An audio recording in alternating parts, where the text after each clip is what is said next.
I'm national correspondent Kayla Gaskins in Washington. Secretary of State Marco Rubio met with Mexican leaders Wednesday as the White House cracks down on drug cartels.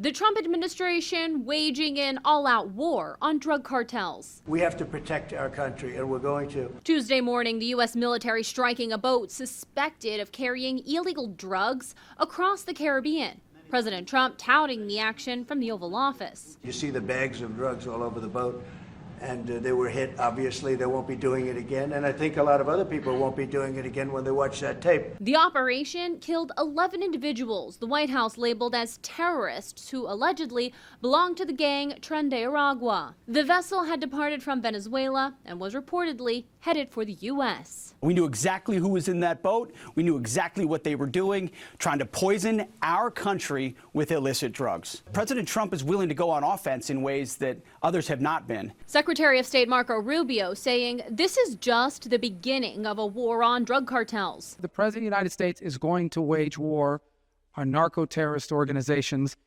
This one was operating in international waters, headed towards the United States to flood our country with poison. And under President Trump, those days are over. On Wednesday, Rubio visited Mexico City to meet with President Claudia Sheinbaum. They discussed securing the border and combating drug cartels. The meeting comes after Mexican leaders have expressed concerns over the United States infringing on their sovereignty. The last time I checked, we don't need another country's permission to safeguard our own national security. Sinclair spoke with former acting commissioner of U.S. Customs and Border Protection, Mark Morgan. That's exactly why the president labeled the cartels a terrorist organization. Now, look, we could debate whether that there's substance behind that or not. It doesn't matter, because what it does show how serious the Trump administration is taking the cartels.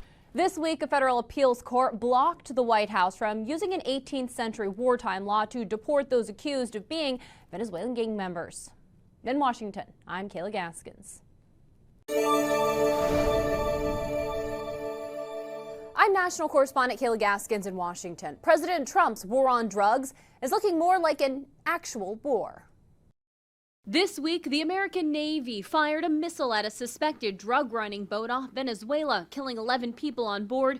The White House says they were all members of a violent drug cartel. What will stop them is when you blow them up, when you get rid of them. It's the first time the U.S. used military firepower to hit such targets. During Thursday's visit to Ecuador, Secretary of State Marco Rubio says the U.S. is designating 2 more gangs that operate out of that country as foreign terror groups as well. Frankly, it's a war.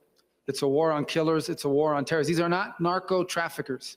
These are narco terrorists who terrorize the countries they operate in. The administration's reclassification of cartels as terrorists broadens military authority to kill the suspected traffickers before their fentanyl, cocaine, and other dangerous substances reach the U.S. To make sure that we don't have more children dying of fentanyl, more power to them. And if it takes the president going and showing a standard of force in those regions that are supporting of it, I'm fine with that too. Some on Capitol Hill, though, expressing concerns, including Republican Senator Rand Paul. You might ask the question, where does it end? Are we the world's policemen, the international policemen? Rubio said the drugs aboard the vessel were likely on their way to Trinidad or elsewhere in the Caribbean. Trinidad and Tobago's prime minister praised the strike, saying the pain and suffering the cartels have inflicted on our nation is immense. I have no sympathy for traffickers. The U.S. military should kill them all violently. Barbados's leader has reportedly asked Rubio for advance notice of future strikes, warning that unilateral actions could have serious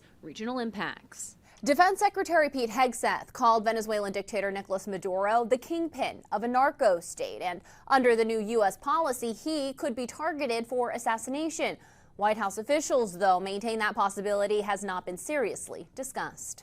In Washington, I'm Kayla Gaskins.